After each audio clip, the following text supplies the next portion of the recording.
আমি মৌমিতা। তো আজকে আমি ভিডিওটা চালু করার আগে আপনাদের কিছু দেখাতে চাই। চলুন।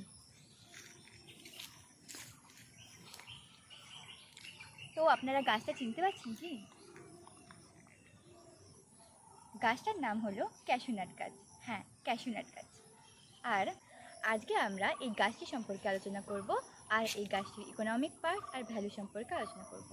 তো গাছটির নাম হলো ক্যাশু নাট গাছ।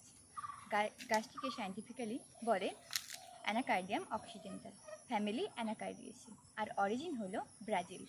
আর এই গাছটি আমাদের ভারতে মেনলি কাল্টিভেট করা হয় অন্ধ্রপ্রদেশ, মহারাষ্ট্র, তামিলনাড়ু, কেরালা এইসব রিজিয়নে। এর মেনলি ইকোনমিক পার্ট হলো এর ফ্রুট। তো গাছটির ফ্রুট হলো এটা। গাছটির ফ্রুট যখন, এটা হলো ক্যাশু আপেল আর এটা হলো ক্যাশু নাট। আর এটাকে আমরা ক্যাশু নাটটাকে আমরা কনজিউম করি, আর ক্যাশু আপেলটাকেও আমরা কনজিউম করতে পারি যখন এটা রেড রাইপ স্টেজে থাকবে। আর এটাকে আমরা ফার্মেন্টেড ওয়াইন হিসেবে খেতে পারি।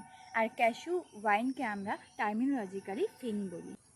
কিন্তু এটা যখন এই গ্রিন স্টেজে থাকবে আর ক্যাশুটাও গ্রিন থাকছে, তখন আমরা এটাকে হারভেস্ট করতে পারি না, কারণ এটা থেকে আমরা প্রপার ক্যাশু নাট পাবো না, আর আপেলটাও কোনো কাজে ব্যবহার হবে না। ক্যাশু নাটটা মেনলি পেরাঙ্কেলের সাথে জুড়ে থাকে, আর ক্যাশু আপেলটাই মেনলি ক্যাশু নাটের পেরাঙ্কেল। আর এটাকে আমি দেখাচ্ছি, এটা হলো ক্যাশু নাট সম্পূর্ণ। এটার ভিতরে যে কটিলেডন অংশ থাকে সেটাকেই আমরা কনজিউম করি। কিন্তু আমরা এটাকে প্রসেসিংয়ের পরেই কনজিউম করতে পারবো, ডাইরেক্টলি এটা কনজিউম করতে পারি না, কারণ এর মধ্যে একটা টক্সিক কম্পাউন্ড থাকে, যেটা আমরা গ্রহণ করলে আমাদের মৃত্যু পর্যন্ত হতে পারে। তো এটাকে আমরা ফার্স্টলি প্রসেসিং করি।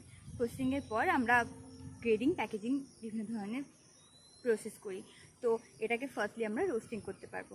রোস্টিংয়ের জন্য আমরা বিভিন্ন মেথড ইউজ করি: oil bath roasting, drum roasting, open pan roasting, আরও স্টিম বয়েলিং, এই ধরনের রোস্টিং করতে পারি। তো রোস্টিংয়ের মাধ্যমে আমরা এই যে উপরের অংশটাকে রোস্টিং করি, আর এর ভেতরে মেনলি নাট পাওয়া যায়। আর এর ভেতরে নাটের আগে এক ধরনের লিকুইড থাকে, তাকে আমরা বলি ক্যাশু নাট সেল লিকুইড, যেটাকে বিভিন্ন ইন্ডাস্ট্রিয়াল কাজে ব্যবহার করতে পারে। তো নাটটাকে আমরা ফার্স্টলি প্রসেসিংয়ের জন্য, যে রোস্টিং করার পর ওটাকে আমরা সেলিং করি। সেলিংটা হলো মেনলি কার্নেলটা, ভিতরে যে কার্নেল অংশটা আছে, তো ওটাকে আলাদা করার জন্য আমরা সেলিং করতে পারি।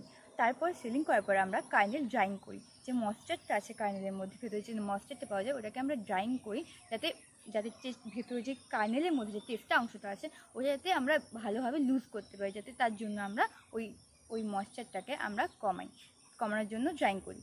তো তারপর আমরা পিলিং করতে পারি। পিলিং হলো এটাকে আমরা যে কার্নেলটা পাই, কার্নেল থেকে আমরা টেস্টাটাকে আলাদা করা। এই প্রসেসটাকে আমরা পিলিং বলি। তারপর পিলিংয়ের পরে আমরা গ্রেডিং আর ডিস্ট্রিবিউশন করতে পারি। তো গ্রেডিং হলো আমরা বিভিন্ন ধরনের যে আমরা ক্যাশু নাটটা পাই, যে মেনলি যে আমরা নাটটা পাই, তো ওই নাটটাকে আমরা বিভিন্ন ধরনের গ্রেড করতে পারি, বিভিন্ন ধরনের সাইজ অনুযায়ী আমরা বিভিন্ন গ্রেড করতে পারি। তো ওটাকে আমরা গ্রেডিং বলি। তারপর ওটাকে আমরা ডিস্ট্রিবিউট করি, প্যাকেজিং করে আমরা ওটাকে ডিস্ট্রিবিউট করতে পারি। তো আজকের ভিডিওটা ছিল এই পর্যন্তই। যদি আপনাদের ভিডিওটা ভালো লেগে থাকে তাহলে লাইক, কমেন্ট, সাবস্ক্রাইব। ধন্যবাদ।